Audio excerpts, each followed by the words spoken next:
Hello students, hope you guys are doing well. जो last हमारे पास वीडियो बनी थी चैप्टर की, वो थोड़ी आपके पास क्लियर नहीं आई थी, तो आज स्टार्टिंग से इसको स्टार्ट कर रहे हैं। चैप्टर 3 हमारे पास मोस्ट इम्पोर्टेंट चैप्टर है। हमारे पास नाम क्या है? Atoms and molecules.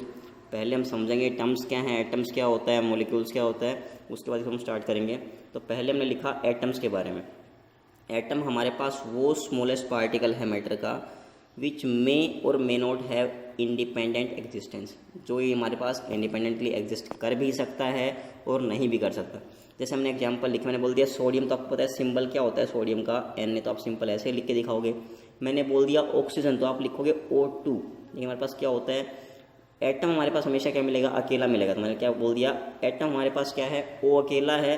O2 हमारे पास क्या हो गया? इसका मॉलिक्यूल हो गया। तो हमारे पास इसका यहाँ पे कोई भी एग्जिस्टेंस O का नहीं है। मैं जब भी बोलूँगा ऑक्सीजन, हमेशा हम क्या सोचते हैं? O2 के बारे में सोचते हैं, कभी भी हम उसको O नहीं लिखेंगे। मैं जब भी बोल दिया सोडियम, मैंने बोल दिया आयरन, तो आप हमेशा क्या लिख के दिखाओगे? Fa लिख के दिखाओगे। मैंने बोल दिया नाइट्रोजन, तो आप क्या लिखोगे? N2। तो हमारे पास कुछ चीज़ों का एग्जिस्टेंस होता है इंडिपेंडेंटली, कुछ का नहीं होता है। तो उस स्मॉलेस्ट पार्टिकल ऑफ मैटर को हम बोलते हैं, जिसका हो भी सकता है और नहीं भी हो सकता। उस चीज़ को हमने क्या बोल दिया? एटम के नाम से डिवाइड कर दिया। अगला हमारे पास क्या है? हमारे पास इसमें दो लॉज आएंगे आपके पास, इनको हम क्या बोलते हैं? Laws of chemical combination. जो हमारे पास फादर ऑफ केमिस्ट्री हैं एंटोनी लेवोसियर, उन्होंने इनको इंट्रोड्यूस किया था। कि इसमें जो मॉडर्न केमिस्ट्री में जो पढ़ते हैं आज के टाइम पे, उसमें उसने क्या किया? कुछ जनरलाइजेशन हमारे पास की, इसको नाम दे दिया लॉज ऑफ केमिकल कॉम्बिनेशन। दो लॉ आए थे। फर्स्ट लॉ हमारे पास कौन सा है? लॉ ऑफ कंजर्वेशन ऑफ मास। नाम से पता लग रहा है हमारे पास कि मास को क्या करना है? कंजर्व करना है। कोई रिएक्शन करवाई, उसके पहले जो मास था वही हमारे पास कहाँ पे आने वाला है? बाद में आने वाला है। तो क्या हुआ? किसने ये दिया हमारे पास लॉ? ये लॉ दिया एंटोनी लेवोसियर ने। स्टेटमेंट क्या थी इस लॉ की हमारे पास? कि कोई भी केमिकल रिएक्शन हो रही है तो टोटल मास होगा हमारे पास रिएक्टेंट का, वो हमेशा इक्वल आएगा टोटल मास ऑफ प्रोडक्ट। मतलब क्या है? आपके पास रिएक्शन कुछ ऐसे होती है, एक साइड हम लिखते हैं रिएक्टेंट लेफ्ट साइड में, राइट साइड में क्या लिखते हैं? प्रोडक्ट। तो इसका मास और इसका मास हमेशा क्या आएगा? रिएक्शन में इक्वल आएगा। इसको हम क्या बोलते हैं? लॉ ऑफ कंजर्वेशन ऑफ मास। मतलब सीधी सी बात ये है, ना ही मास बढ़ेगा ना ही मास कम होने वाला है। तो हमने सिंपल सी बात क्या बोल दी कि हमारे पास कोई भी केमिकल रिएक्शन है उसमें मास ना ही तो क्रिएट होगा, ना ही इंक्रीज करेगा, ना ही उसको हम डिस्ट्रॉय कर सकते हैं। तो मास can neither be create nor be destroyed. इसको हम सिंपली क्या बोलते हैं? लॉ ऑफ कंजर्वेशन ऑफ मास बोलते हैं। एग्जाम्पल समझो, हमारे पास जैसे इधर रखा है कार्बन, ऑक्सीजन से कंबाइन हुआ, कार्बन सी होता है, ऑक्सीजन मैंने बताया था अभी आपको O2 होता है, क्या बनाएगा? कार्बन डाइऑक्साइड, CO2 बना दिया। कार्बन का मास 12 ग्राम होता है, एक O का मास होता है 16, तो कितना हो जाएगा? 32। तो 12 32 कितना हो गया? ये 44। मैंने यहाँ भी ऐड कर देखा हमारे पास, तो यहाँ हमारे पास कितना आया? यहाँ भी हमारे पास मास कितना आएगा?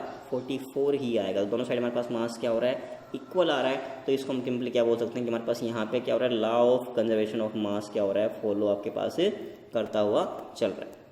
नेक्स्ट हमने क्वेश्चन कर लेते हैं इसके ऊपर। क्वेश्चन में क्या लिखा हुआ है? बेसिकली क्वेश्चन ये बोल रहा है हमारे पास कि 17 ग्राम सिल्वर नाइट्रेट दिया हुआ है, मैंने ले लिया भाई, बिल्कुल ठीक है। Allowed to react with sodium chloride लिख दिया हमने, and result in the formation of 14.3 gram 5 gram silver chloride. हमारे पास इससे इतना ये बन के आया, और साथ में 8.5 ग्राम क्या बन गया? Sodium nitrate. तो हमने एक रिएक्शन लिख के दिखा दी।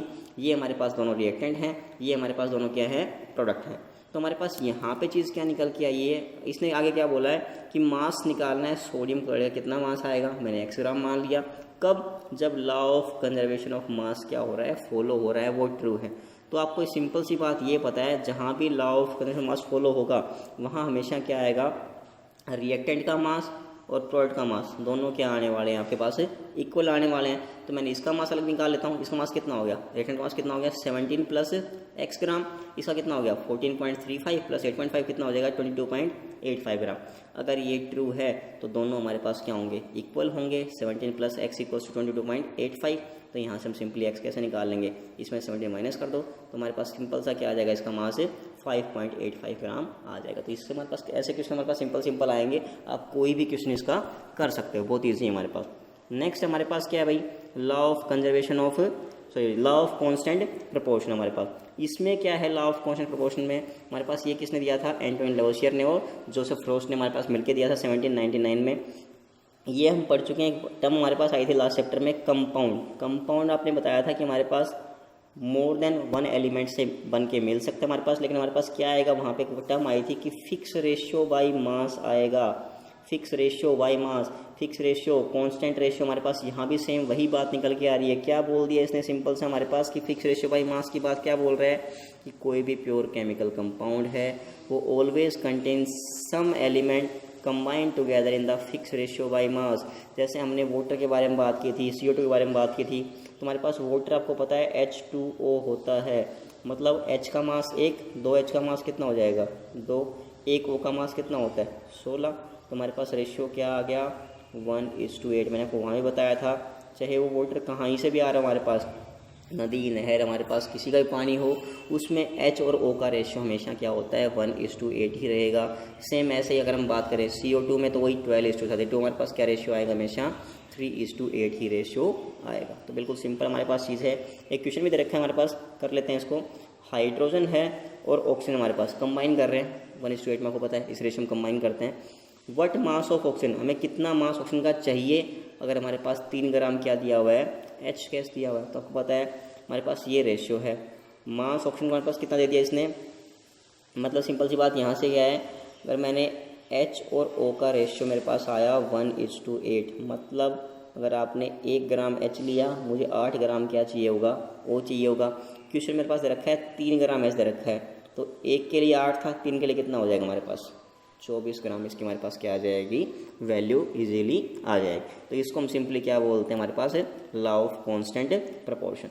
नेक्स्ट हम बात करते हैं, हमारे पास एक थ्योरी आती है डाल्टन एटॉमिक थ्योरी की। हमारे पास ये चीज़ें आनी कहाँ से स्टार्ट हुई, आज तो हम पढ़ते हैं कि एटम को हम डिवाइड कर सकते हैं, ये सब बातें होती हैं। स्टार्टिंग में ऐसा नहीं था, एक साइंटिस्ट था हमारे पास डाल्टन नाम का, उसने क्या बताया कि हमारे पास जो मैटर होता है, मैटर हम पढ़ चुके हैं, anything that occupies space have some mass and can be felt by our senses.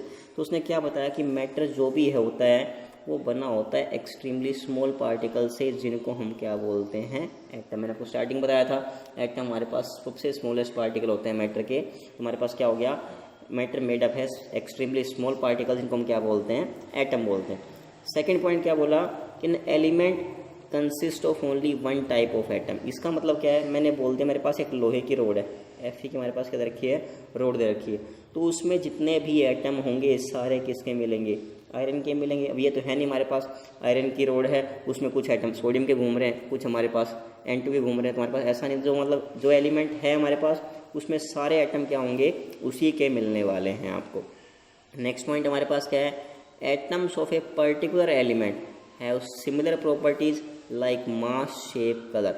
अब हमारे पास सारे एटम Fe के हैं, तो Fe के जितने भी एटम होंगे सबका मास, सबकी शेप, सबका कलर हमारे पास क्या आएगा एक जैसा ही आएगा। मतलब हमारे पास एलिमेंट फिक्स कर दिया, उसकी सारी प्रॉपर्टी क्या आएंगी फिक्स आएंगी।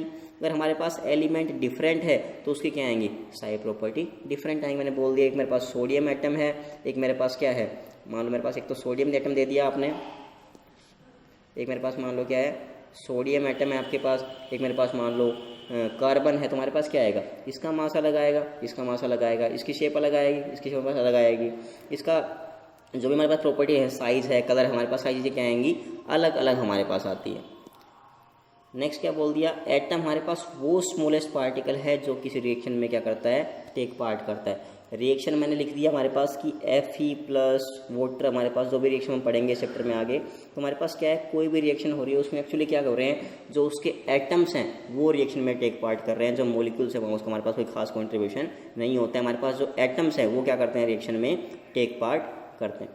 ये हमने अगला पढ़ रखा है कि एटम जो डिफरेंट एलिमेंट्स के होते हैं वो कंबाइन करते हैं एक फिक्स होल नंबर रेशियो में, उनको हम क्या बोलते हैं कंपाउंड या मॉलिक्यूल। हमारे पास ये बात कहाँ पे आई थी, हमारे पास कंपाउंड की डेफिनेशन में भी आ चुकी है, अभी हमने लॉ ऑफ कांस्टेंट प्रपोर्शन पढ़ा वहाँ भी आ चुकी है, और यहाँ भी हमारे पास वो सेम बात बोल रहा है कि डिफरेंट एलिमेंट्स आपस में कंबाइन हो सकते हैं लेकिन एक फिक्स रेशियो में होंगे। और जैसे हमारे पास वाटर का एग्जांपल ले लिया, CO2 एग्जांपल ले लिया, हमारे पास सेम वही बातें हैं, ये बात 3 बार हमारे पास आ चुकी है। और लास्ट पॉइंट हमारे पास क्या बोल दिया, ये भी हमने किया था, हमारे पास फर्स्ट लॉ क्या आया था लॉ ऑफ कंजर्वेशन ऑफ मास, वो भी यही था कि atom can neither be create nor be destroyed. हमारे पास वहाँ मास के बारे में बात की थी, यहाँ हम एटम के बारे में बात कर रहे हैं, ये एटम को हम ना ही बना सकते हैं ना ही उसको डिस्ट्रॉय कर सकते हैं। नेक्स्ट हमारे पास क्या है, एक क्वेश्चन लिख दिया कि explain the laws of chemical combination with the help of Dalton. Sorry, कि हमारे पास जो ऊपर पॉइंट्स आए हैं उनमें से ऐसे कौन कौन से पॉइंट्स हैं जो इन लॉज को फॉलो करते हैं। तो हमारे पास पहले हम बात करते हैं कंजर्वेशन ऑफ मास की। तो हमारे पास एक पॉइंट आया था कि जो हमारे पास मैटर है वो किससे बना हुआ है, एटम से, और एटम को हम ना ही बना सकते हैं ना ही डिस्ट्रॉय कर सकते हैं। तो हमारे पास सिंपल सी बात वही हो गई कि हमारे पास एटम से बना हुआ है, उसका मास पहले भी वही था, बाद में वही था, ना ही हमने उसको बनाया, ना ही हमारे पास क्या किया, उसको अपने डिस्ट्रॉय किया था। और ये हमारे पास एक सेकंड पॉइंट क्या आएगा, कोई भी केमिकल रिएक्शन है उसमें नंबर ऑफ जो एटम्स होते हैं वेरियस टाइप के, वो हमेशा क्या रहेंगे, सेम रहेंगे। तो दोनों पॉइंट्स हमारे पास किसको फेवर कर रहे हैं, law of conservation of mass को फेवर कर रहे हैं। ठीक है, तो हमारे पास we can say that mass of reactant is always, हमारे पास क्या आएगा, मास ऑफ पार्टिकल इक्वल। ये हमारे पास स्टेटमेंट किसकी आई थी, लॉ ऑफ कंजर्वेशन ऑफ मास की। और जो हमारे पास सेकंड है कांस्टेंट प्रोपोर्शन की, तो उसका तो मैंने बताया था कि पॉइंट हमारे पास आया है। वो पॉइंट क्या था कि जो number and type of atom in A compound वो क्या होते हैं, फिक्स होते हैं, and the number of atom of different element वो हमेशा क्या होंगे, प्रेजेंट होंगे, किसमें, फिक्स रेशियो बाई मास। हमारे पास एक कंपाउंड में अलग अलग एटम आ सकते हैं, कंबाइन हो सकते हैं हमारे पास, लेकिन उनका जो रेशियो है वो हमेशा क्या रहेगा, फिक्स रहेगा। इसको हमने क्या बोला था, लॉ ऑफ कांस्टेंट प्रोपोर्शन। तो यहाँ तक इसको कंटिन्यू करें। Till take care, stay blessed, stay at home.